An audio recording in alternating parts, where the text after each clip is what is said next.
Hi, I'm Athena Stevens, and welcome to our first ever Lit Cafe, the place where we talk about why stuff on the page is important in real life. Now, for the next 30 episodes, we're going to be talking about young adult books, what they say about being human, and what they show us about our world.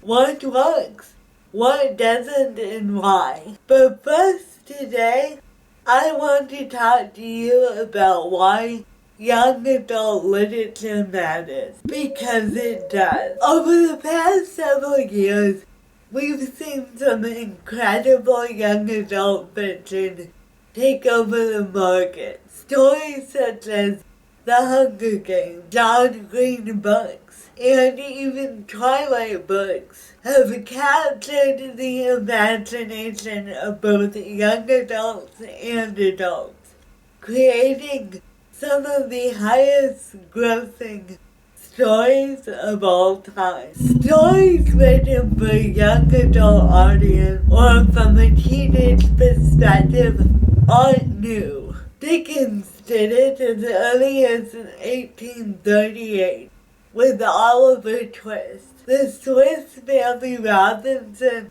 was published before that in 1812. Throughout the ages, from the emergence of the flapper generation in the 1920s to young people protesting the Vietnam War to today, young people have always strove to have their own literature. But YA fiction goes beyond getting young people to enjoy reading or telling bedtime stories. It asks the generation to define themselves and their standard of living. When young adult readers are asked to figure out what their values are for the very first time ever, it makes us stronger. How do you protect your Muggle friends from the wizarding elite? When is the impact of grief too much on a family? How do you love someone who 100% believes they are a girl trapped in a boy's body? Reading helps us all, regardless of our age, empathize with the people whose stories are vastly different from our own. That in turn makes people who are stronger and more open and prepared for the different types of situations they will face in the adult world. Now, there is a huge debate right now on what constitutes young adult literature, and scholars as well as publishers can drive anyone insane with creating these categories and subcategories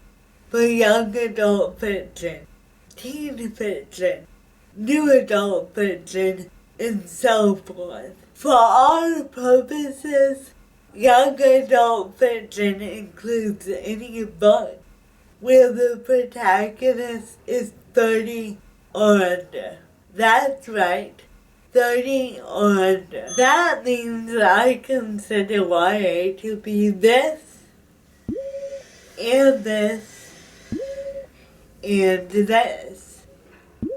Now, you may be asking how I can consider something like When Mr. Dog Bites and Sense and Sensibility to be of the same ilk. Because YA fiction at its heart is about the schism between how people think the world ought to be and how it actually is. When people's expectations don't line up with what they are experiencing, it doesn't matter how old they are. That gap creates friction.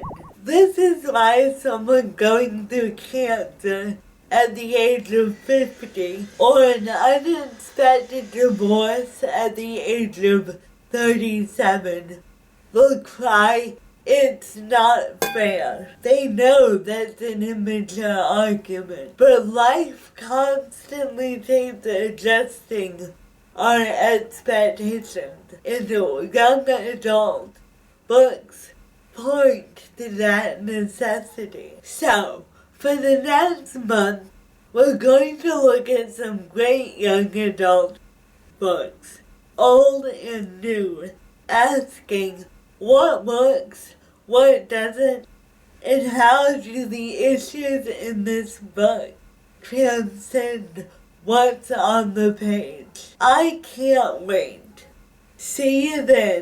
Lit Cafe, created by Exist Productions, edited by Liliana Constantine, and filmed in the UK's very own Artworks Elephant in South London. I'm Athena Stevens. Feel free to visit me on Twitter to keep up with all that we're creating. Remember, it's a brave new world out there every day. We'll see you next time on Lit Cafe.